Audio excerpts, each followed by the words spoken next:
Matthew chapter 24. We're going to read verses 15 through 21, and then we'll get into the lesson today. This is our Messiah speaking to His disciples. He says, "So when you see the abomination that causes desolation spoken of by the prophet Daniel standing in the holy place, let the reader understand. Then those in Judea must flee to the mountains. A man on the housetop must not come down to get things out of his house, and a man in the field must not go back to get his clothes. Woe to pregnant women and nursing mothers in those days. Pray that your escape may not be in winter or on a Sabbath. For at that time there will be great tribulation, the kind that hasn't taken place from the beginning of the world until now, and never will again." May Yahweh bless His word to our hearts today.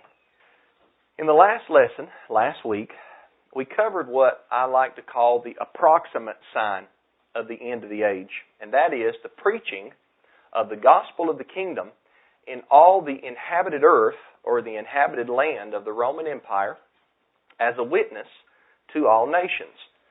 And that would bring on the end of the Old Covenant age, and that would take place soon after this sign was fulfilled. And according to the witness that we went through in the apostolic writings, the apostolic scriptures, what's commonly called the New Testament, that sign, the gospel of the kingdom, preached in all the inhabited land as a witness among all nations, that took place and was fulfilled in the first century, right around the beginning of the 60s A.D. But in Matthew chapter 24, verses 15 through 21, we get a more direct sign. When the followers of Yeshua saw this sign take place, they were instructed to flee in order to escape what the Bible here calls the Great Tribulation. This is the Great Tribulation that many people today in the prophetic world are waiting on to take place in the future. But in this lesson, I'm going to begin to explain why I believe that it has already taken place in the past. Never forget Yeshua's use of this generation. He uses that phrase as a bookend, both before and after His Olivet Discourse. In Matthew 23:36, He announces to the unbelieving Judahite leaders, the scribes and the Pharisee elders, He says, "I assure you, all these things will come upon this generation." Then He echoes Himself when He tells His disciples in Matthew 24, verse 34, "I assure you, this generation will not pass away until all these things take place." These things that He speaks of are the things at the end of Matthew chapter 23, right after He says, "I assure you all these things will come on this generation," up to Matthew 24, verse 34, where He says at the end, "I assure you this generation will not pass until all these things take place." This includes the abomination of desolation and the great tribulation that He speaks of in Matthew 24, 15 through 21. That's part of the all things that would take place before the generation living at that time passed away. Now, this seems odd to many people when you first tell them, as it did to me the first time that I heard this. Because in people's minds, they believe that the Great Tribulation is a future, worldwide, global event, a catastrophe time or a catastrophic time that just precedes the end of the world or the end of humanity as we know it. But I want to ask you this question. Why do people believe this? And if we are of that view, why do we believe this about the Great Tribulation? You can ask yourself this question. Why do I? If you're of that view right now, why do I believe that? Is it because you've seriously studied this text in Matthew 24? Is that why you believe it? Because you've seriously dedicated a lot of time to the study of the Bible? Or is it because it's what everybody else, for the most part, thinks, and then we have just followed along with all the hype without doing our own research? We haven't been a Berean, Acts 17, 10 through 11, but we've just kind of tagged along and believed what somebody's told us because we've heard it enough, long enough and loud enough, as the saying goes. People begin to believe things. The Olivet Discourse is the only time that Yeshua uses the phrase Great Tribulation.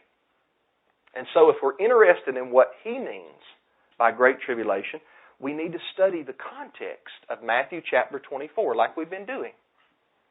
Now let's look at a few things here to begin with before we get to the abomination that causes desolation.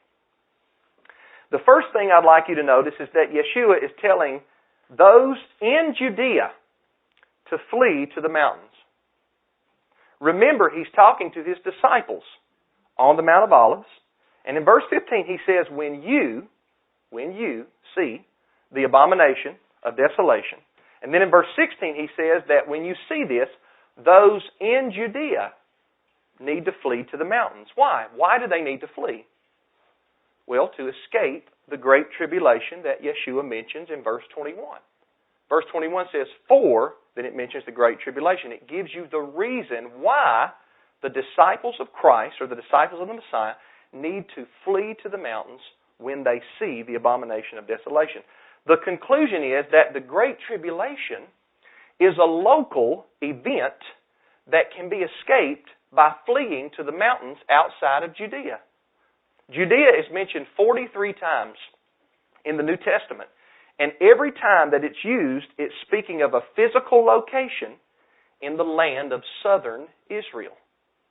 For example, Matthew 2 verse 1 says that Yeshua was born in Bethlehem of Judea. Matthew 3:1 says, in those days John the Baptizer came preaching in the wilderness of Judea. Matthew 19:1 says, when Yeshua had finished his instruction, he departed from Galilee and went to the region of Judea across the Jordan. Judea was a place where many Israelites lived, including many believing or Christian Israelites, followers of Yeshua as the Messiah. And Yeshua here is telling his core personal disciples, when you see the abomination that causes desolation, those in Judea must flee to the mountains. Flee on foot to the mountains immediately. Yeshua's closest disciples would have taken his warning here and passed it around to all of his followers. This is what our Lord, our Master, has taught us to do when we see this sign. Again, the Great Tribulation was confined, according to Yeshua, to the area of Judea. But it could be escaped by heeding Yeshua's warning to flee to the mountains outside of Judea when you saw the abomination of desolation. I want you to notice the urgency here. In verse 17, Yeshua says that a man on the housetop must not come down to get his clothes. Well, that certainly speaks of a first century Judean culture. There's a cultural context to this text, where the housetops were flat. In Luke chapter 5, verse 19, it's recorded that some people went onto a housetop to lower down a paralyzed man through the roof into a house to be healed by the Messiah. Imagine trying to carry a paralyzed man up on one of our housetops today. We don't spend time on our housetops. But the housetops in those days had steps, sometimes on the outside of the house, or ladders inside the house, up to the housetop. And they were flat on top. People spent time on top of their houses. The same thing can be said for Peter's vision in Acts chapter 10. Remember, Peter has his vision of the sheep filled with common and unclean animals. Where does he have that vision? While he's on the housetop. But he had went up on the housetop to do what? Acts 10 verse 9 says he had went on the housetop to pray. I don't know about you, but I don't go on my housetop to pray because it's like this, or at least a barn style. I'd have to be more worried about falling off than I would praying. Yeshua is giving an urgent warning in Matthew 24:16 through 17. When his disciples saw the abomination that causes desolation, those in Judea were to flee to the mountains. And if any of them were on the housetop, when they saw the abomination, they were to flee with such urgency that they should not even bother to come down to get anything out of their house. That's what he's saying there. It's so urgent. Don't go down and get anything out of your house. Flee to the mountains. This was possible, catch this, this was possible because the houses were so close to one another that you can actually, or could actually, walk along the tops of the houses to the edge or the border of the city, then go down the steps on the final house and exit the city or the city walls. We'll talk about that in a second. In verse 18, Yeshua says that a man in the field must not go back to get his clothes. Here again we have urgency. Don't worry about your clothes. Just flee to the mountains. This lets us know that the tribulation that approached would be horrible. When you see the abomination that causes desolation, Yeshua says, get out of town. Even if you are working out in a field, take what you have on and don't worry about anything else. Very urgent. In verse 19, Yeshua says, Woe be unto the pregnant women and the nursing mothers in those days. Why does he pronounce a woe on the pregnant women and the nursing mothers? Well, it's not because there's anything wrong with being pregnant or nursing a baby. It's because, it's a simple reason, people try to read things into this that it doesn't say, but the simple reason is this: it is tougher for a pregnant woman to quickly flee Judea.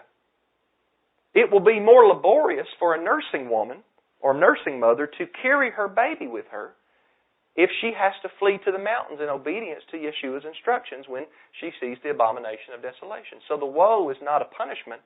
The woe is more like, remember in 1 Corinthians 7 where Apostle Paul is talking about it's good for a man to remain single and not to be married? Paul's not teaching that you shouldn't get married there, but he's talking about because of the present distress. And I would suggest to you that the present distress that Paul's talking about in 1 Corinthians 7 is what we're talking about right here.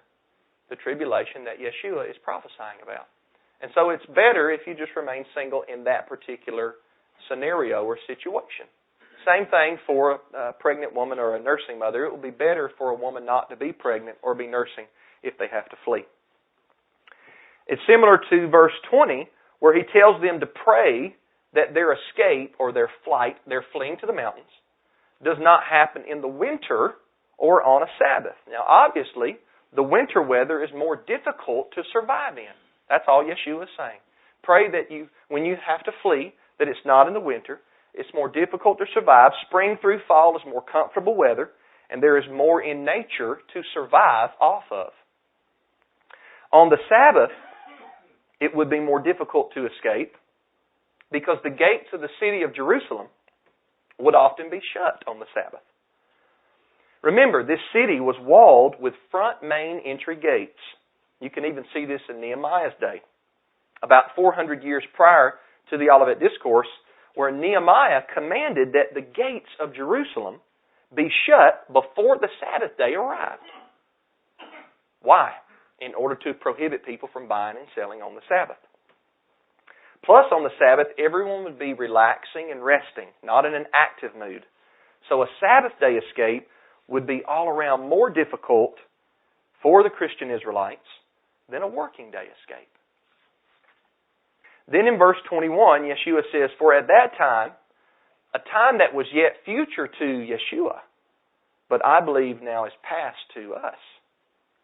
For at that time there will be great tribulation, the kind that hasn't taken place from the beginning of the world until now, and never will again. Now, people have asked me, do you really believe that the tribulation there in the first century was greater than any other tribulation? And my answer to that is yes, and the reason I believe that is because Yeshua said that. It would be in verse 21. And I want you to notice something here. Notice where he places the great tribulation in history. Yeshua does not place the great tribulation at the end of humanity, but in the midst or the middle of history. He says that there will be great tribulation, the kind that hasn't happened before now, nor tribulation after now. This again proves that the Great Tribulation has nothing to do with the end of the world or the end of humanity. Because if the world ended right after the Great Tribulation, then of course we wouldn't have any tribulation anymore. It makes more sense to realize that historical real time existed prior to the Great Tribulation, and historical real time would exist after the Great Tribulation. Once again, look at it. Verse 21, closely. For at that time, there will be great tribulation, the kind that hasn't taken place from the beginning of the world until now. Remember, Yeshua speaking, until now, the time He's standing in, nor ever will again. The Great Tribulation is not at the end of history. It's in the midst or in the middle of human or Israelite history. And in the near future, I'm going to take time to devote one entire lesson to looking at what great horrors took place upon unbelieving Israel of that generation. The historian Flavius Josephus gives us a first-hand account. He was actually there. He gives us a first-hand account of the atrocities that fell upon the unbelieving Judahites who lived in the land of Judea. There were over 1 million slaughtered. And to their city, Jerusalem, where the temple was completely obliterated. And on top of the 1 million who were slaughtered, there were many, many more thousands that were taken into captivity.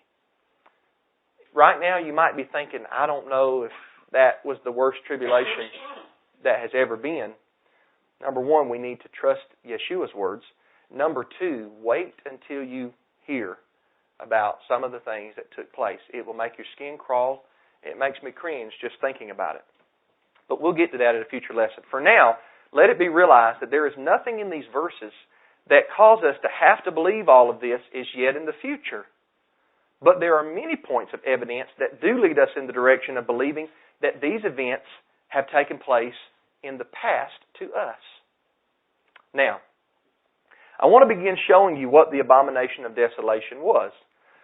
What I'm about to show you, I saw this years ago, back in the year 2007. I saw this, but I turned my mind away from it for whatever reason. Maybe Yahweh knew I wasn't ready for it. But for whatever reason, I wasn't ready to accept it back then. I kind of hem-hawed around about it. Even though, I think you'll see, the words of Yeshua are crystal clear. And He tells us what the abomination that causes desolation is. There's so many things going around today. I mean, there's people that believe the Abomination of Desolation is the Dome of the Rock, that Muslim dome in the land of Palestine today. There's one or several people on YouTube that says the abomination is the Abomination.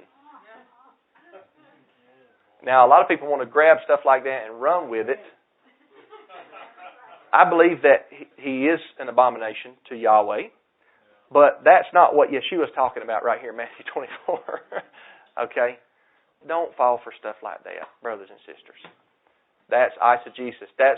That's reading something into the text that it doesn't say. Okay? What we're going to do is we're going to read the text and we're going to see exactly what it is, and all we have to do is something simple. All we have to do is remember to let the Bible interpret the Bible. That's one of the biggest points of Bible study you could ever grab a hold to. It's just when you read, allow the Bible to interpret itself. And make sure that when you do that, you don't just read Matthew's account of the Olivet Discourse, because Mark recorded it as well, and Luke also recorded it. So we don't want to just read one author, but we read horizontally. We read all three authors. Let's look at Matthew's account again, Matthew 24, 15 through 16. Matthew records Yeshua as saying this to His disciples. So when you see the abomination that causes desolation spoken of by the prophet Daniel standing in the holy place, let the reader understand. Then those in Judea must flee to the mountains. That's Matthew's account. Now, let's read Mark's account. Remember, Mark 13, specifically verse 14, is giving us an account of the same discourse, the Olivet Discourse. This is how Mark records Yeshua. Mark 13, 14. When you see the abomination that causes desolation standing where it should not, let the reader understand. Then those in Judea must flee to the mountains. So Mark records Yeshua as saying basically the same thing, but yet his record is a little bit different. Matthew mentions the prophet Daniel. Mark doesn't mention the prophet Daniel, but that's okay. That's okay because different authors relate things in different ways. Just because Mark didn't mention Yeshua as speaking of the prophet Daniel doesn't mean Yeshua didn't speak of the prophet Daniel. He did, according to Matthew's account. So we harmonized there. Now let's look at Luke's rendition, which is worded differently. Same account, same Yeshua, same Messiah, just a different author, Dr. Luke. giving us his rendition, and Luke 21, 20 through 21, which is parallel. He records Yeshua as saying, when you see Jerusalem surrounded by armies, then recognize that its desolation has come near. Then those in Judea must flee to the mountains. Now, I would encourage you to put Matthew, Mark, and Luke up against each other, and you'll see this is talking about the same exact thing. Notice Luke mentions desolation, then recognize that its desolation has come near. And he also mentions that those in Judea must flee to the mountains. But instead of using the phrase, the abomination of desolation, Luke records for us more detail as to what this means. Matthew and Mark record Yeshua as saying, when you see the abomination that causes desolation. But Luke records this as, when you see Jerusalem surrounded by armies. It's saying the same thing in two different ways. This means that according to the Bible, if we let the Bible interpret the Bible, the Gospel authors give witness that the abomination that causes desolation was when the followers of Yeshua in that generation, in the first century, saw Jerusalem surrounded by armies. When a person was on their housetop, they could see that.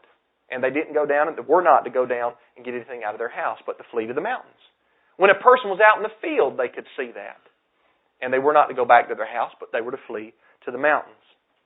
Because desolation of the city of Jerusalem and the area, the region of Judea had come near. The Great Tribulation was close when they saw Jerusalem surrounded by armies. That is, the abomination that causes desolation. Now, I'll go into more detail on this in tomorrow's lesson, but let me give an answer to one question that you might have about this understanding. If Jerusalem, surrounded by armies, is the abomination of desolation, or was the abomination of desolation, how could the Christians flee to the mountains if they were already surrounded? It's a good question. It's a question I had at one time. And for our answer, I would like to turn to John Gill's commentary, a Baptist theologian from the 1700s, on Matthew 24, verse 16. This is what he comments on this verse. Listen carefully. Then let them which be in Judea, quote, when this signal is given, let it be taken notice of and observed, let them that are in the city of Jerusalem depart out of it, or who are in any other parts of Judea, in any of the towns or cities thereof, let them not betake themselves to Jerusalem, imagining they may be safe there, in so strong and fortified a place, but let them flee elsewhere. See Luke 21:21. And accordingly, it is observed that many did flee about this time.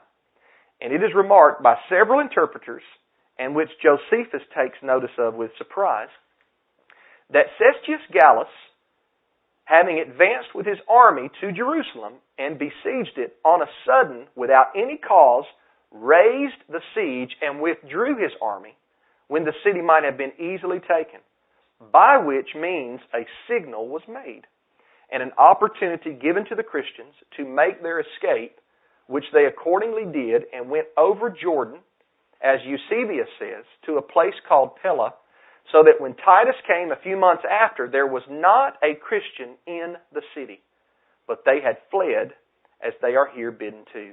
End of quote.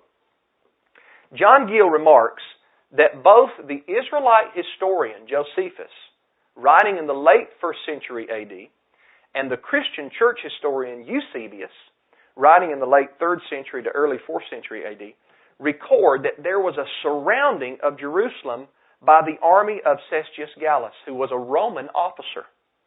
But then Cestius Gallus, for no apparent reason, Josephus says, for no apparent reason, he withdrew his army. Well, I believe that the reason was Yahweh's providence. Yahweh was giving the Christian Israelites room to flee like their master had instructed them to when they saw Jerusalem surrounded by armies. Cestius Gallus withdrew back. Josephus said he could have overtaken the city easily, but for no reason that I could see, he withdrew his armies. And when he did, the Christians fled from Judea to an area across the Jordan River in the region of Perea, and that city was named Pella. Listen carefully to these words from Eusebius, Book 3, Chapter 5. He titled these, The Last Siege of the Jews, or Judahites, After Christ.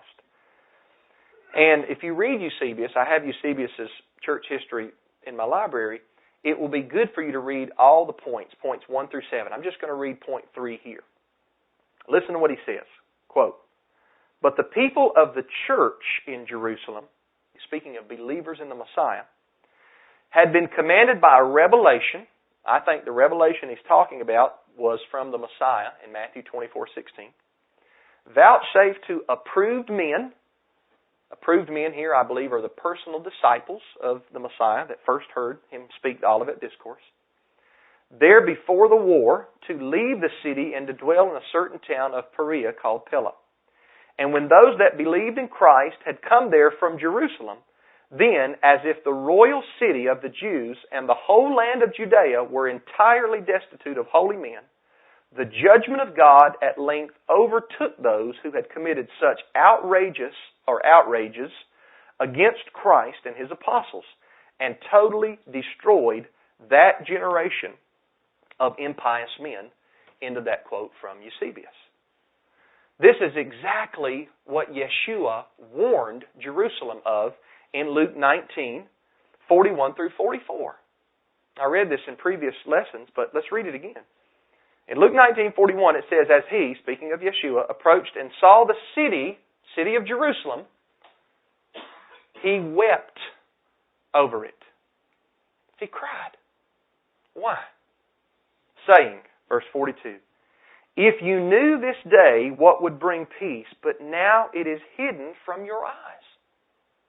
For the days will come on you when your enemies will build an embankment against you, surround you, and hem you in on every side.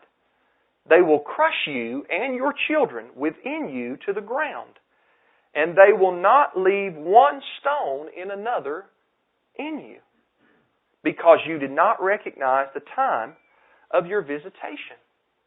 This surrounding of the enemies here in Luke 19 is not talking about Cestius Gallus when he came upon Jerusalem and then withdrew and the Christians fled to the mountains. This is talking about afterwards when it was then too late. And Titus, which was the son of Vespasian, which was the ruler over the Roman military at that time, brought his armies there. This is what Luke 19 is talking about. And it was too late. And as Eusebius records, and Josephus corroborates, when Titus and his armies came against the city of Jerusalem, every single Christian Israelite had fled across the Jordan into the mountains. There was not one left.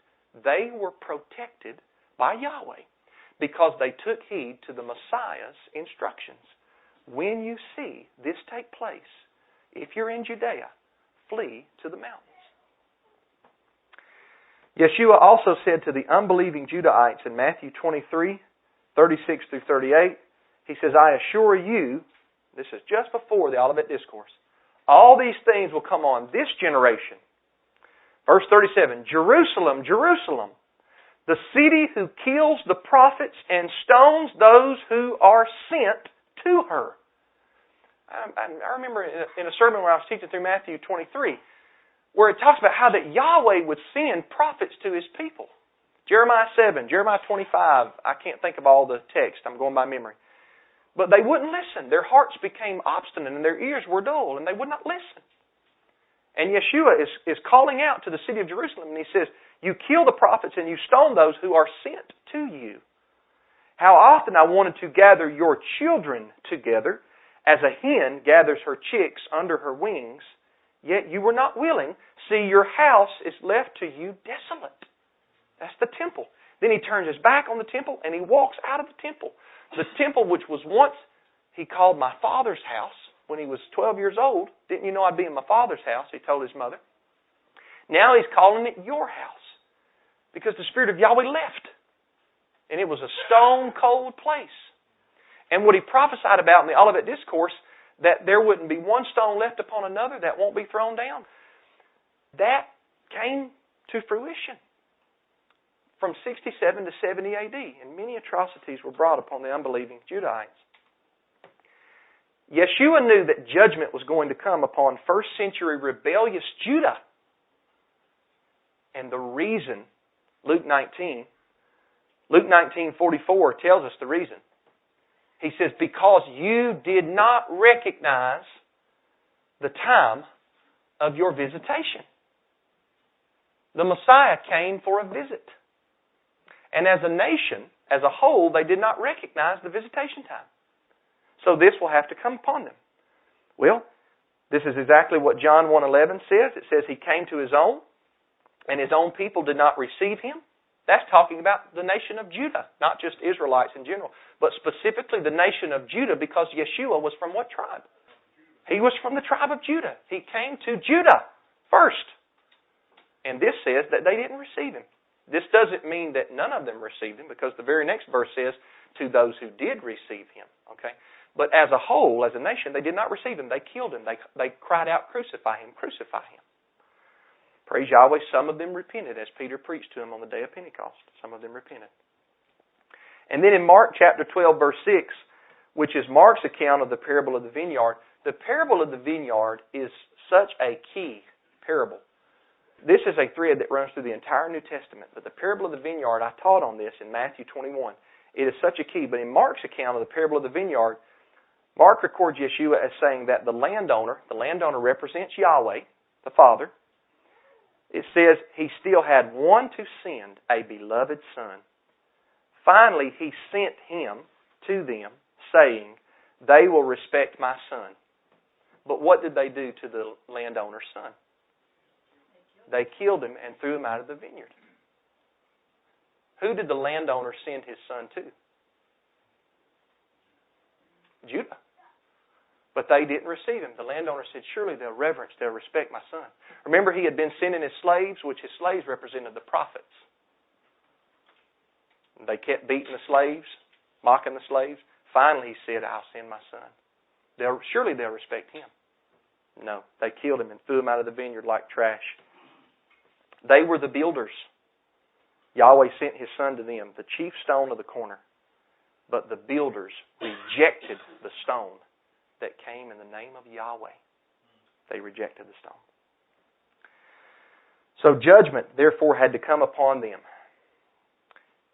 Yahweh in the past BC era had used Nebuchadnezzar and the Babylonians as a rod in His angry hand. Yahweh said that Nebuchadnezzar would be like a rod of punishment in His hand. And He would use Nebuchadnezzar to punish who? His covenant people. His covenant people that He had a relationship with that disobeyed Him. Nebuchadnezzar was like the rod in Yahweh's hand. Well, after Yeshua was raised from the dead, when Yahweh raised Yeshua from the dead, exalted Him to His right hand, and gave Him all power and authority in heaven, now the Messiah would do something similar. As Yahweh used Babylonia as a rod in His hand, the Messiah would use the Roman armies as a rod in His hand against rebellious Judah, to punish rebellious Judah. Now, as we keep studying Matthew 24, we'll continue to see how it is all about, Matthew 24 is all about judgment upon first century Judah and Jerusalem. Judgment for their denying Yeshua as the Messiah, the Son of Almighty Yahweh. The next slide I have says, Matthew 24, 15 through 21, when you see the abomination. But that's for tomorrow. So let's stand and close in a word of prayer. Almighty Yahweh, thank you again for another time in your Word. It is refreshing to read your Word and to study your Word, and I pray that the Scriptures would be remembered by the people. They would mull them over. They would meditate upon them, go back and be a good Berean and research these things. Father, I pray that you'd give us good understanding here, and so that we would not be bamboozled by people that come up with all kind of crazy things in prophecy, but we could just read your Word and believe what your Word tells us, and learn and understand these things. So we love you, we thank you, we praise you. For it's through your Son, I pray.